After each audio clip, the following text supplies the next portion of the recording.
일타 스님의 초발심 작용문 강의 8심 수행장 10. 불교 공부. 지금 여기에서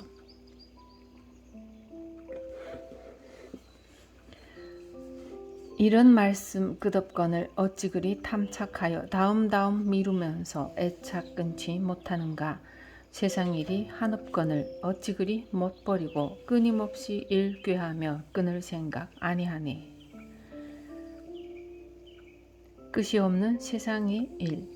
원효 스님께서는 이런 말씀 끝없건을 어찌 그리 탐착하나 라고 하였습니다. 이 구절의 차언부지는 이 문장 이전까지의 모든 글을 받든 말로써 두 가지로 해석할 수 있습니다. 한 가지는 이 차자로 새길 경우 이러한 말들이 많거늘 어찌 탐착을 버리지 못하느냐로 풀이합니다. 이제까지 수행에 장애가 되는 온갖 것을 경계하고 독려하는 말을 많이 하였지만 이런 말들을 헤아릴 수도 없을 만큼 많다. 그런데도 탐욕과 집착을 멈추지 못하겠다는 것이냐 하면서 질책하는 것입니다. 다른 하나는 막을 차자로 새길 경우 방패막이 하는 말이 다함없건을 탐착을 막지 못하는 것이냐로 풀 수 있습니다. 사람마다 이 핑계 저 핑계를 대고 온갖 변명과 구실을 늘어놓으면 끝이 없는 것인데 아직도 핑계를 내세워 탐욕과 애착을 그치려 하지 않겠다는 것이냐 하며 꾸짖는 말씀입니다. 앞의 것은 탄어 스님의 해석이고 뒤의 것은 여러 스님네들이 자주 새겨온 해석입니다.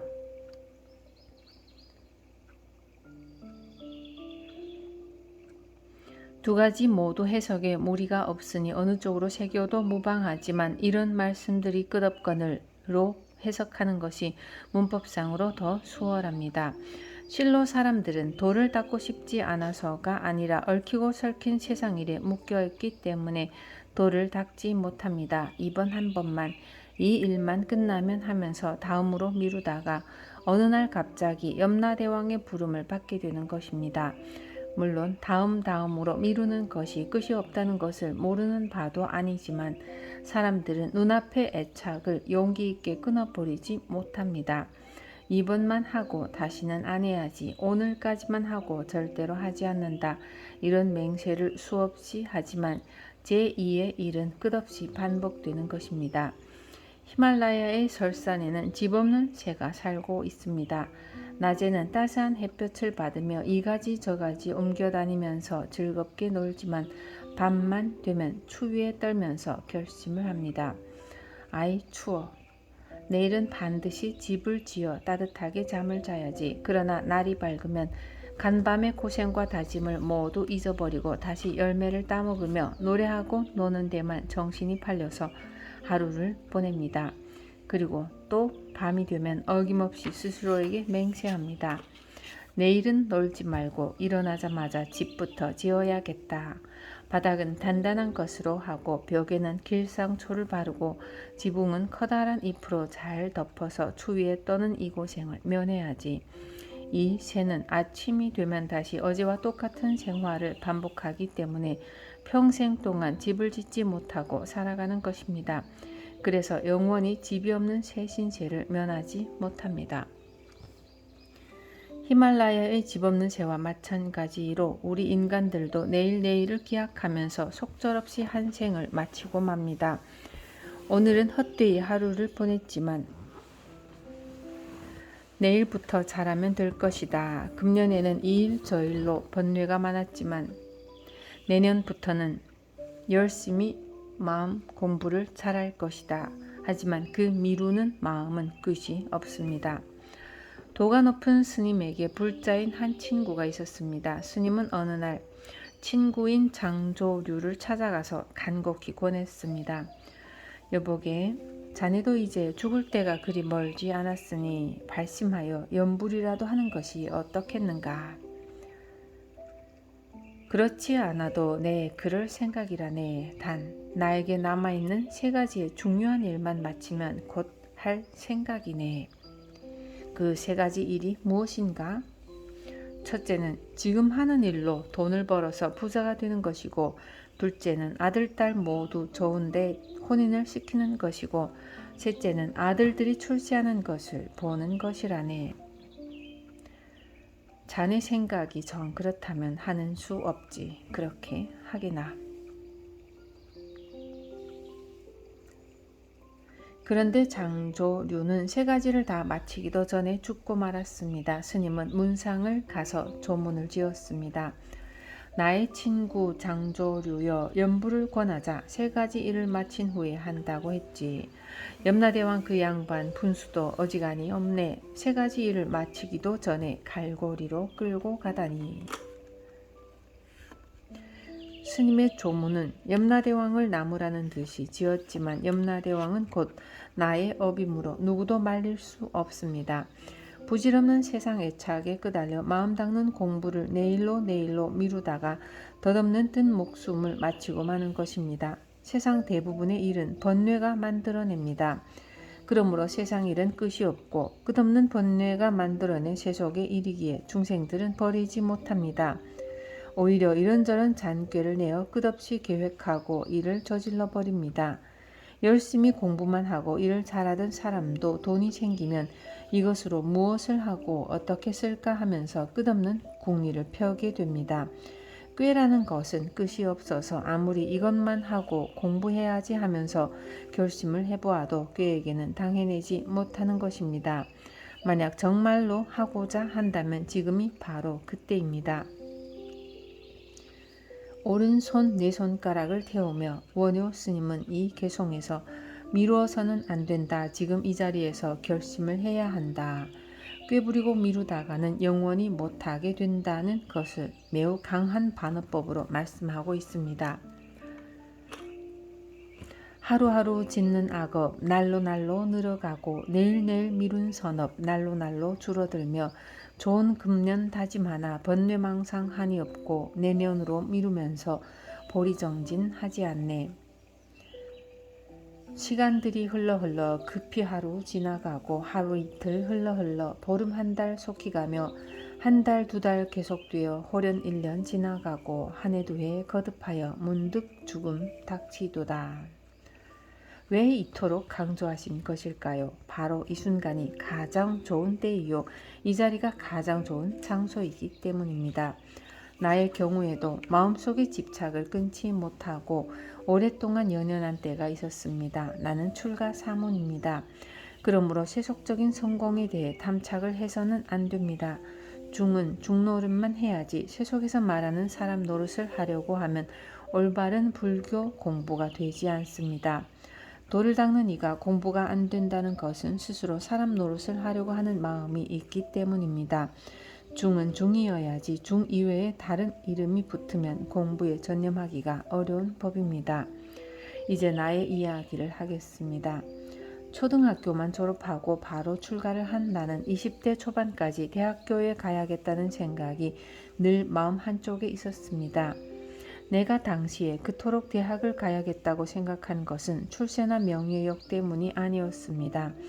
그동안 한문 공부를 하여 어느 정도 물리가 터졌으니까 이제 현대 학문을 배우자. 그래서 순전히 한문으로만 이루어진 불교 경전을 현대적으로 풀이하고 해석한다면 이 얼마나 좋은 일이랴. 그러나 한편으로 나 자신을 냉정하게 되돌아보니 대학 가겠다는 것은 똑똑하고 잘난 사람 노릇하겠다는 것이 아닌가 하는 생각도 들었습니다.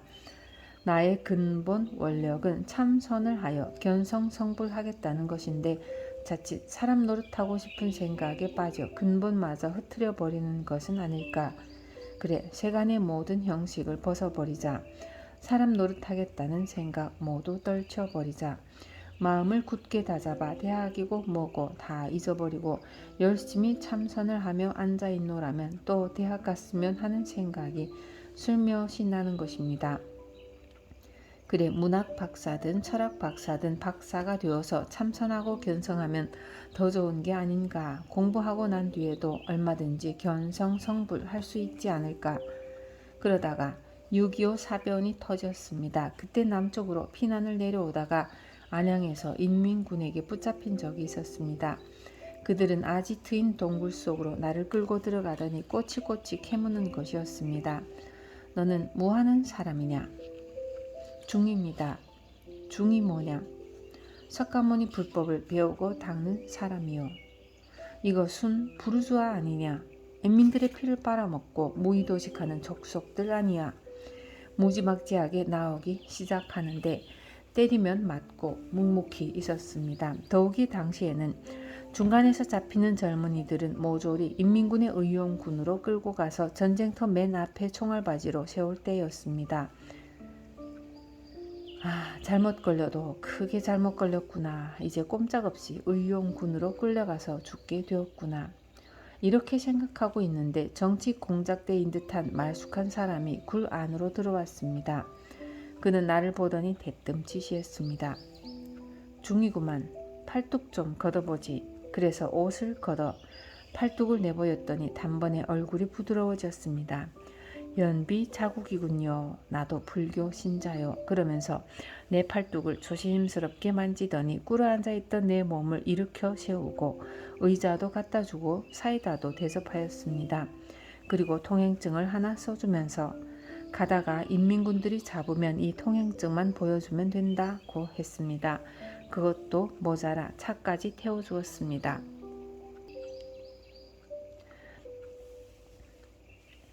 이 스님 가시는 데까지 잘 모셔드려라. 연비 덕분에 안양에서 김천까지 편안하게 차를 타고 내려온 적이 있습니다. 만약 연비 자국이 없었다면 그때 의용군으로 끌려가서 꼼짝없이 죽었을 것입니다. 그 일이 있은 지 1, 2년 지난 후에도 나는 대학 가는 생각을 버리지 못했습니다. 한참 동안 대학 갈 궁리를 하다가 내 자신을 돌아보며 격려를 하곤 했습니다. 인민군에게 끌려가 죽을 뻔한 몸이 연비 때문에 살아나지 않았는가. 그런데도 이렇게 사람 노릇하고 싶은 생각이 사라지지 않으니 이처럼 이렇게 할 것인가 저렇게 할 것인가 하는 번뇌망상이 끊어지지 않던 어느 날 나는 큰 결단을 내리게 되었습니다. 나는 무슨 일이 있어도 속가에 갈 사람이다. 죽노릇 아닌 딴짓을 할 사람도 결정코 아니다. 오로지 불법을 위해 살다가 죽을 몸인 것만은 분명한 것. 이 기회에 결정심을 완전히 다져놓아야만 한다. 손가락이 없으면 대학 갈 생각은 저절로 뚝 끊어질 것이고 손가락 없는 나에게 누가 사람 노릇 시키려고도 하지 않을 테니 나는 연비를 하기 위해 오대산으로 들어갔습니다. 그러나 가자마자 성급하게 할 것도 아니고 하여 여름 한철 석 달 동안 장좌불화를 하며 열심히 정진했습니다. 그러던 어느 날 대관령 꼭대기에 구름 한 점이 날아가는데 바로 내가 날아가는 것과 같음을 느꼈습니다. 이 몸뚱어리는 뜬구름과 같은 것이다. 어디서 왔다가 어디로 가는 것인가. 인간의 일생이라 하는 것도 저 뜬구름과 같이 어디선가 왔다가 어디론가 가버리는 것에 불과한 것. 지금 깊은 연을 심어놓지 않으면 그야말로 허생명사밖에 되지 않을 것이다. 오대산과 같은 좋은 도량에 왔을 때 이 마음을 깊이 다지고 연을 심어야 하리. 이렇게 생각하고 그날 능엄경 제6권 사바라이 장의 연비에 대한 구절을 다시 한번 쭉 읽었습니다. 내가 열반에 든 뒤 어떤 비구가 발심하여 결정코 삼매를 닫고자 할진대는 능히 열애의 형상 앞에서 온몸을 등불처럼 태우거나 한 손가락을 태우거나 몸 위에 뜨거운 향심지 하나를 놓고 태울지니라. 내 말하노니 이 사람은 비롯 없는 숙세의 빚을 한순간에 갚아 마치고 길이 세간을 떠나 영원히 번뇌를 벗어나리라. 만약 이렇게 몸을 버리는 인을 심지 않으면 무의도를 이룰지라도 반드시 사람으로 돌아와 그 묵은 빚을 갚으리니 내가 말먹이 보리를 먹은 것과 조금도 다를 바 없도다. 한거 해제 후 나는 오대산 정멸 보궁으로 나아가 하루 3,000배씩 7일 동안 기도를 드리고 발원문을 지어 올렸습니다. 허공과 같은 법시 내절하오며 평등한 일심으로 간절히 아뢰입니다. 오직 크나큰 자비를 들이우시어 저의 미한 구름을 열어주소서. 길이 세간을 떠나 영원히 번뇌를 벗고 아주 오랜 속세의 빚을 한순간에 갚아 마치리이다. 지금 이 법을 통하여 신심을 완전히 결정짓겠나이다. 시방의 부처님께 발원문을 마친 나는 오른손 바닥에 먹을 묻혀 발원문 끝에 찍었습니다. 그리고 엄지를 제외한 오른손 네 손가락을 고무줄로 묶고 붕대를 감은 다음 붕대 속에 촛물을 녹여 넣었습니다. 그 위에 또 붕대를 감고 이번에는 기름을 흠뻑 묻혔습니다. 마침내 나는 오른손 네 손가락을 심지로 삼아 불을 붙였습니다. 모든 번뇌와 업장을 녹이는 깨달음의 불을 멋지게 타는구나. 불을 붙인 그 순간 내 느낌은 바로 이것이었습니다. 묘하게도 오른손 내 손가락에서는 살이 탈 때 느껴져야 할 감각도 아픔도 없었습니다. 손가락이 타는 데 대한 두려운 생각도 오른손에 대한 아까운 생각도 없었습니다. 다만 불을 붙이지 않은 엄지손가락이 잠깐 따끔했을 뿐 그 아픔도 곧 사라져 버렸습니다. 이내 나는 무아지경의 산매에 빠져들었습니다. 새벽 1시에 불을 붙여 기껏해야 1시간 정도 되었을까 생각하였는데 눈을 떠보니 날이 훤히 새고 있었습니다. 5시간가량 지나 있었던 것입니다. 손가락 끝에서 까물락까물락 거리는 불씨를 끈 다음 미리 준비해 놓았던 대야의 물에 손을 담그어 찌꺼기를 털어버리고 그 위에 다시 붕대를 감았습니다. 이상하게도 조그마한 아픔도 쓰라림도 느껴지지 않았고 마음 또한 그렇게 평화로울 수가 없었습니다. 두려울 것도 없었고 걸릴 것도 없었습니다. 그야말로 천하태평이었습니다. 이제 나는 사람이 아니다. 대학 진학, 부귀, 출세 등의 세속적인 미련, 사람 노릇하겠다는 미련이 연비와 함께 깡그리 타버린 것을 느낄 수 있었습니다. 연비와 함께 사람 노릇을 다 걷어치운 것입니다. 정녕 환희심과 결정코 도를 이루겠다는 굳은 신심만이 나의 온 몸을 감싸고 있었습니다. 중이 중노릇만 하면 문제될 것은 아무것도 없습니다. 중이 자꾸 사람 노릇을 하려 하는 것이 탈인 것입니다. 사람 대접 받으려 하고 사람들과 왕래하며 다니고 절집 살고 하는 모든 것이 사람 노릇이지 중노릇은 아닙니다. 중노릇은 오직 참선하고 경공부하고 기도하며 정진하는 것에 두어야 합니다. 물론 그러한 고집에 너무 집착하는 것도 자가당착에 빠질 수 있는 것이지만 자신의 근본 원력을 늘 바르게 정립하여 길을 올바로 찾아가야 합니다. 제가 불자들도 마찬가지입니다. 출가 스님들과 정도의 차이는 있지만 제가 불자들도 나 스스로를 깨우쳐 스스로를 평화롭고 지혜롭게 만드는 공부를 틈틈이 해야 합니다. 하루에 단 30분이라도 연부를 하거나 기도를 하거나 독경, 사경, 참선을 하는 시간을 가져보십시오. 적어도 그 시간만큼은 잡념이나 탐진치심에 얽매여 방황하지 않게 됩니다. 그리고 조금씩의 시간이라도 꾸준히 하게 되면 연불, 사경, 독경, 참선한 공덕들이 나날이 늘어나서 힘을 쌓을 수 있게 되고 능히 내 삶의 주인공 노릇을 할 수 있습니다.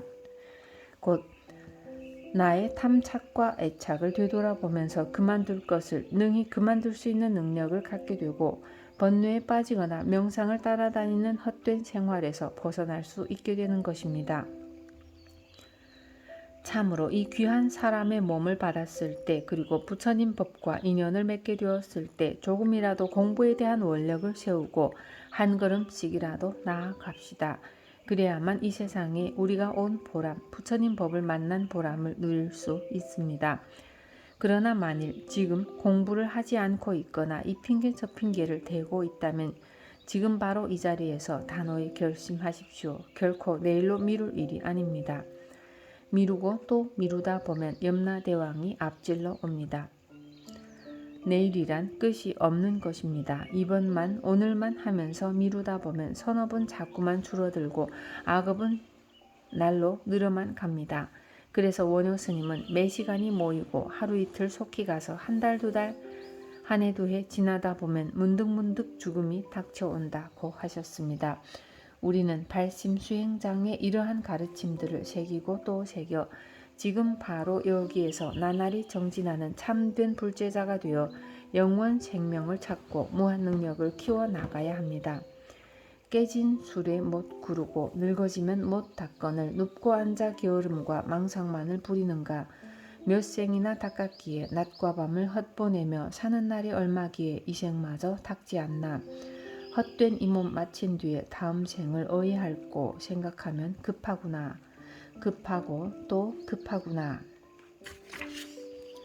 닦는 일이 급하다. 이제 발심 수행장의 마지막 개성에 이르렀습니다. 이 마지막 개성에는 우리의 게으름과 번뇌망상의 삶을 깨우쳐 주고자 하는 원효 스님의 간절한 마음이 그대로 담겨져 있습니다. 병들면 닦지 못한다. 늙으면 닦지 못한다. 시간은 번개와도 같은 것이다. 한 해 두 해 긴 듯하지만 문득 죽음이 닥쳐온다. 인생의 무상함이 왜 꿈과 같음을 모르느냐. 왜 늙기 전에 닦지 않느냐. 살 날이 얼마 남았기에 닦지 않는 것이냐. 이렇게 원효 스님께서 꾸짖는 듯합니다. 이제부터 우리는 마음을 다잡고 수행해야 합니다. 승려는 승려의 본분을 지키면서 정진해야 하고 제가불자는 현재 하고 있는 일에 충실하면서 하루 중 일정 시간이 남아 불교 공부에 할애하여 닦아가야 합니다. 그러나 공부를 하겠다는 막연한 결심만으로는 불교 공부를 잘하기가 힘이 듭니다. 그럼 어떻게 해야 불교 공부를 잘할 수 있는가? 무엇보다 먼저 꿈에서부터 깨어나야 합니다. 덧없는 세상 일에 집착하고 연연해하는 꿈에서부터 깨어나야 합니다. 그 꿈은 크게 깨어나면 크게 깨어날수록 좋습니다. 대각몽, 그야말로 대각몽을 해야 합니다. 한 스님은 수행은 않고 매일 왕이 되는 생각에만 빠져 있었습니다. 만인의 우러름을 받는 왕이 되어 천하를 호령하는 것을 상상하며 혼자 즐거워했던 것입니다. 그러던 어느 날 밤에 꿈속에서 스님은 왕이 되었고 평소에 생각했던 대로 큰 소리를 치며 살게 되었습니다. 그는 만조백관과 삼천궁녀를 거느리고 권력과 쾌락을 누리며 만족스러운 나날을 보내고 있었는데 갑자기 전쟁이 일어나더니 적군이 궁궐로 물밀듯이 쏟아져 들어오는 것이었습니다. 그가 걸음아 나살려라 하며 도망을 치는데 말을 타고 뒤쫓아온 적장이 커다란 도끼로 머리를 내리쳤고 그 순간 자신의 모가지가 댕그렁 떨어져 나가는 것이었습니다. 아이고 관세음보살. 비명을 지르며 깨어보니 꿈이었습니다. 아이고 내 목이 아직도 붙어있구나. 이제 누가 왕노릇을 하라고 사정을 해도 안 한다. 3일 천하의 허망한 꿈을 꾸고서 권력에 대한 야심이 물거품처럼 사라져 버린 스님은 제대로 발심하고 열심히 정진하여 도를 성취하였다고 합니다. 삼국유사에도 이와 유사한 꿈 이야기가 전해집니다. 옛날 신라시대 학덕과 계행을 겸비한 조신 스님은 서라벌 세규사에 속해 있는 명주의 논밭을 관리하게 되었습니다.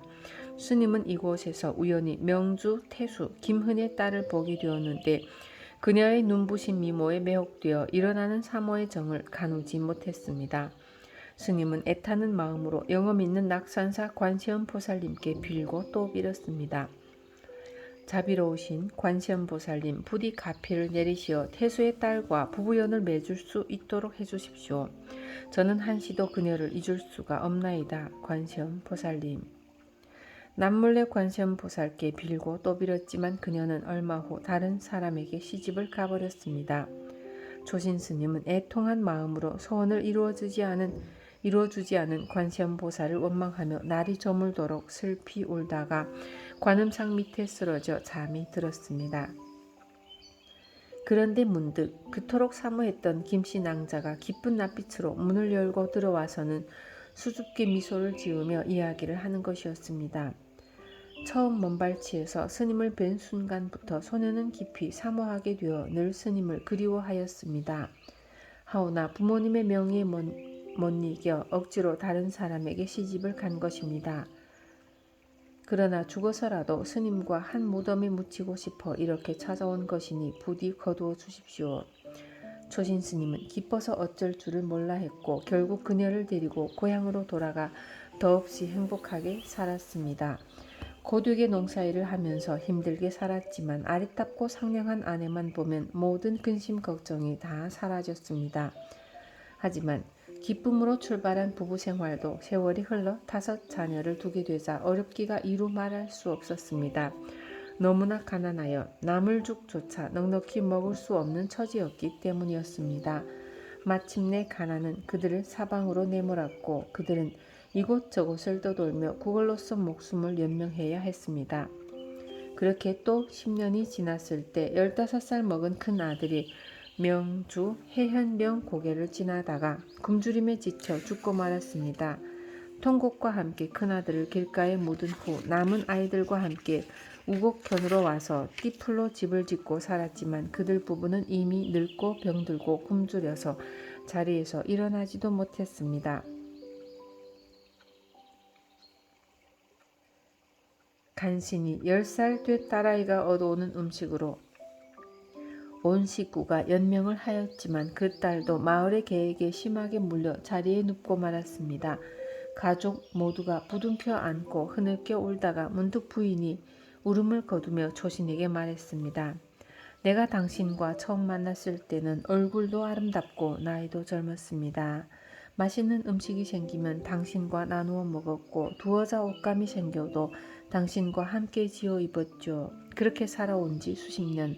정은 더할 수 없이 쌓였고 깊은 사랑도 다 이야기할 수가 없습니다.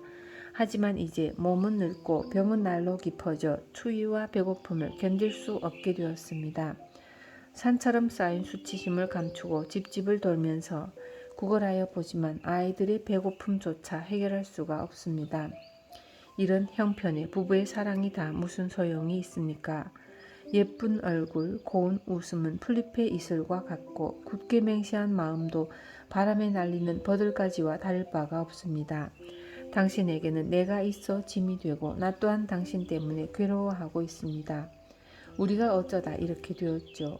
좋을 때 함께하고 어려울 때 헤어지는 일은 차마 못할 짓이지만 아이들을 보아서라도 지금 헤어져 사는 것이 옳을 듯 합니다.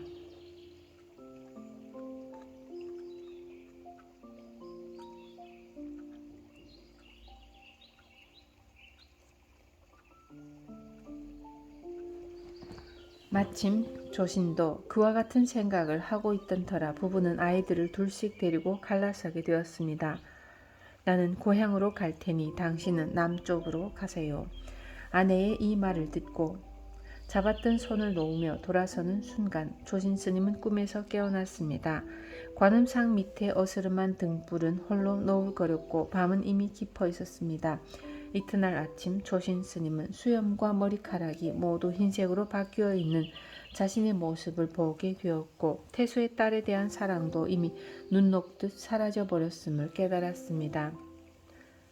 조신 스님은 관세음 보살을 우러러보며 깊이 참여하고 해현령 고개로 올라가 꿈에서 큰아들을 묻었던 곳을 파보았더니 뜻밖에도 돌미륵이 있었습니다.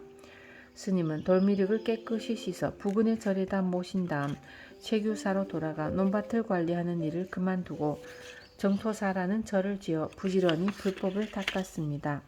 관세음 보살님은 승려 조신의 불타는 소원을 들어주지 않았지만 조신의 애타는 사랑을 꿈으로 풀어주셨고 인생이 한바탕의 꿈인 줄을 깨우쳐 주셨습니다. 무명이 만들어낸 세계가 무상하기 꿈과 같은 줄을 깨닫게 하고 그 꿈에서 깨어나게끔 하는 꿈을 준 것입니다. 실로 우리가 공부를 잘하려면 인생 무상이요 일장춘몽임을 깊이 느껴야 합니다. 인생이 덧없고 무상한 것임을 알아야 부처가 되겠다는 무상발심을 할 수가 있고 발심하고 공부하여 일체의 대상에 대해 밉다 곱다는 상이 없는 무상을 체득하면 무상보리를 얻을 수 있게 됩니다. 흐르는 시간은 멈추지 않습니다. 무수히 내일을 기약하며 살아가지만 잠깐 사이에 하루하루가 지나 한 달이 되고 1년이 되며 마침내 인생은 무상하게 끝나는 것입니다. 젊은 시절에 게으름과 번뇌망상에 집착에 빠져 제대로 된 공부를 하지 않다가 늙은 다음에 뉘우치면서 시작하려 해봐야 되지 않습니다. 몸이 늙으면 기력이 쇠잔해지고 정신이 혼미해져서 아무리 공부를 하려 해도 잘 되지가 않는 것입니다. 몇 생을 닦지 않은 이 몸입니다. 만일 금생에도 닦지 않으면 백천만겁에 다시 불법을 만나기가 어렵게 될지도 모릅니다. 어떻게 하루를 헛되이 보낼 수 있으며 일생을 닦지 않고 마칠 수 있겠습니까? 조선시대 중기에 환성지안선사라고 하는 큰 스님이 계셨습니다. 이 스님이 서광사 대법당에서 설법을 하고 있는데 키는 부척 장신이고 화등잔처럼 커다란 눈에서는 빛이 쏟아져 나왔으며 코는 주먹만큼 큰 굉장한 거인이 법당 문을 열고 들여다보는 것이었습니다. 그 거인이 설법하는 지안 스님을 쳐다보더니 한마디 툭 내뱉었습니다. 난 또 누구라고? 대단하시네. 잡벌레 어르신네가 대단하시구만. 그리고는 문을 닫고 사라지는 것이었습니다. 의아해진 대중들은 스님께 여쭈었습니다. 웬 사람인데 스님께 잡벌레라고 합니까? 저분은 부처님 당시 영산회상을 지켰던 신장이셨느니라. 나는 그때 잡벌레였는데 부처님께서 법문을 하실 때마다 법상에 붙어서 법문을 들었고 부처님의 법문을 들은 인연 공덕으로 그 다음 생에 인간의 몸을 받아 승려가 되었으며 오늘날 화엄대법사가 된 것이니라. 그때부터 지금까지 3000년 가까이 지났건만 저 신장님의 나이는 몇 살밖에 더 먹지 않은 것 같구나. 발심하여 공부를 하면 참으로 모든 것이 달라지게 됩니다. 보십시오. 영산 당시의 신장이 화엄대법사가 된 지안스님을 보호하는 역할을 맡게 되지 않았습니까? 잊지 마십시오. 꾸준히 공부하게 되면 영산회상 당시의 잡벌레도 능히 화엄법사가 될 수 있습니다. 하물며 인간의 몸을 받아 살고 있는 우리가 지금 발심하여 수행한다면 어떻게 되겠습니까? 화엄대법사 정도가 아니라 능히 부처를 이룰 수 있습니다. 열쇠는 오직 하나입니다. 바로 이 생에 닦느냐 닦지 않느냐에 달려 있습니다.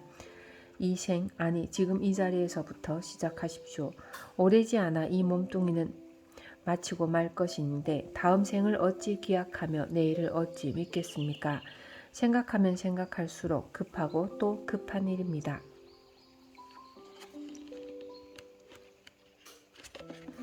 맺는 말, 이제 본문에 대한 강의는 끝났습니다. 그러나 이 끝이 바로 시작이기에 거듭 간절히 당부드립니다. 부지런히 정진하십시오. 지금까지 게을렀더라도 괜찮습니다. 이제부터 발심 수행하면 됩니다. 도는 지금 그리고 여기에 있습니다. 그러므로 우리들의 수행도 지금 그리고 여기에서 시작하면 됩니다. 지금이 어찌 늦은 때이겠습니까? 결코 늦은 때가 아니니 한마음 돌이켜 힘껏 정진하시기를 간청드리면서 발심과 수행을 독려하는 한편의 이야기로 마무리를 짓겠습니다. 옛날 그림을 잘 그리고 단청을 아주 잘하는 청화원이라는 스님이 있었습니다. 하지만 청화원은 단청을 해주고 돈이 생길 때마다 고기 안주에 한 잔 술을 즐겨 마셨고 기방에도 자주 출입하였습니다. 그야말로 시원찮게 죽노릇을 한 것입니다. 그런데 50세가량 되었을 때 갑자기 청화원에게 죽음이 찾아왔습니다. 염라대왕의 명을 받은 일직사자와 월직사자가 들이닥친 것입니다. 청화원은 염라대왕의 명을 받아라. 이제 세상 인연이 다했으니 함께 떠나자.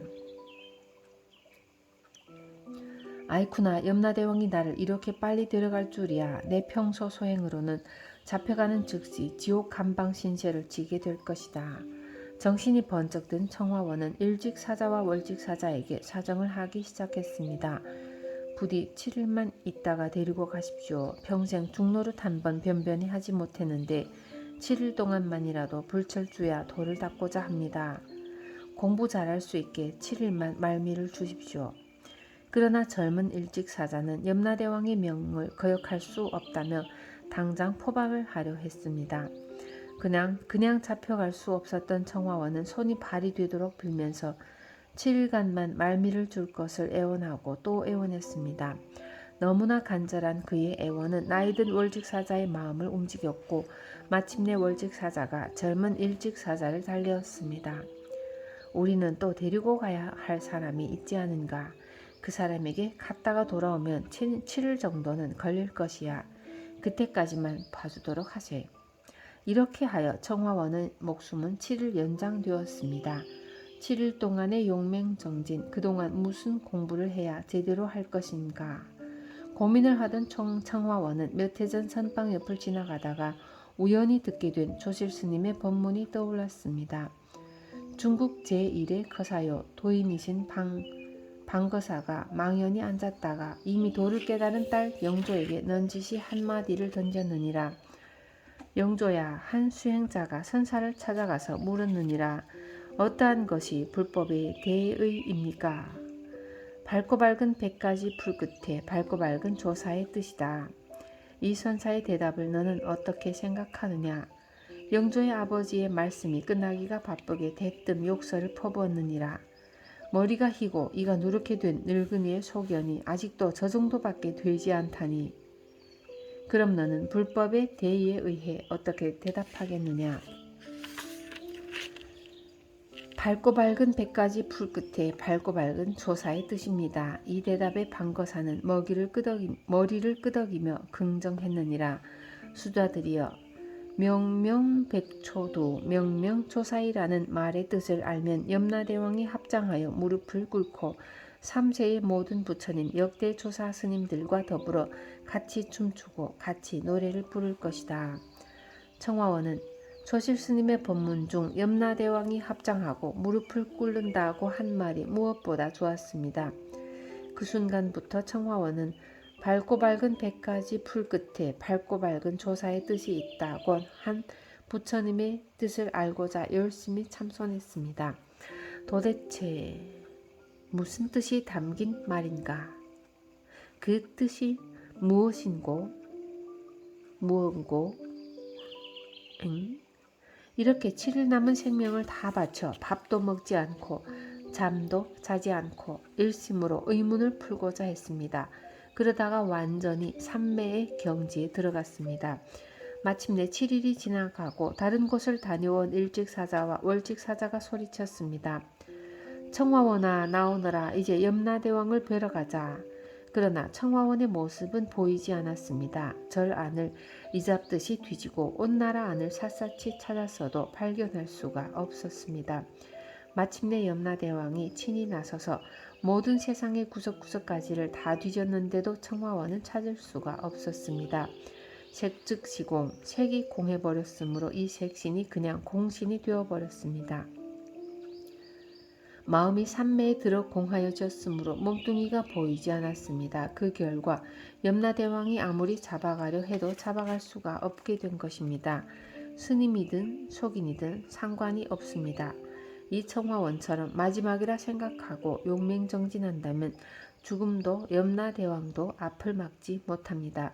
모름지기 돈과 권력, 명예와 애욕과 함께하는 인생의 무상을 바로 보고 오직 간절하게 무상발심을 하여 부처님의 정멸공을 향해 나아가면 무상대도가 반드시 나의 것이 된다는 것, 이것이 부처님의 한결같은 말씀이요 원효 스님께서 발심수행장을 쓴 까닭입니다. 마음이 약해지고 흩어질 때마다 거듭거듭 발심수행장을 읽으면서 다지고 또 다져가십시오. 결정코 부처님의 정멸궁에 도착하게 될 것입니다. 모두 다 성불하여지이다. 마하바냐 파라밀.